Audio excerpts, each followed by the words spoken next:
కలికి సినిమాలో హీరో ఎవరు? క్యారెక్టర్ పేరేంటి? సరే, మన ఇండియా వరల్డ్ కప్ ఏ దేశం మీద గెలిచింది మొన్న? ఆ బౌండరీ వైపు అట్లా వెళ్ళి ఇట్లా, ఇంత నాలెడ్జ్ ఎక్కడి నుంచి వచ్చింది? సరే, మొన్న వయనాడులో వరదలు వచ్చాయి కదా, మన మిలిటరీ ఒక బ్రిడ్జిని కట్టింది. ఎన్ని అవర్స్లో కట్టిందో తెలుసా ఆ bridge? Wrong answer. Wrong answer. ఎంతమంది కలిసి కట్టారో తెలుసా?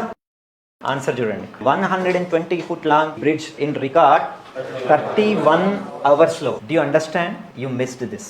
సరే, కలికి సినిమా హిట్ అవ్వడం వల్ల మోస్ట్ ప్రాబబ్లీ 100 మందికి లాభం ఉంటుంది. ఇండియన్ క్రికెట్ వరల్డ్ కప్ గెలవడం వల్ల మీ అందరికీ మెంటల్ సాటిస్ఫాక్షన్ కలిగింది. కానీ వీళ్ళు 31 గంటల్లో ఆ బ్రిడ్జి కట్టడం వల్ల ఆ బ్రిడ్జి బతికున్నంత కాలం కొన్ని వందల వేల లక్షల మందికి లాభం కలుగుతుంది.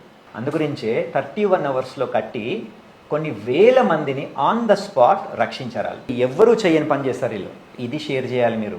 దీని గురించి తెలుసుకుంటేనే మీ లోపలున్న ఆర్ట్ అనే దానికి వాల్యూ పెరుగుతుంది. మీలో ఆర్ట్ క్రియేట్ అవ్వాలి అంటే కలికి ఇండియన్ వరల్డ్ కప్ తెలుసుకోవడం ఎంత ఇంపార్టెంటో ఇది అంతకంటే ఎక్కువ important. So start thinking in a different way.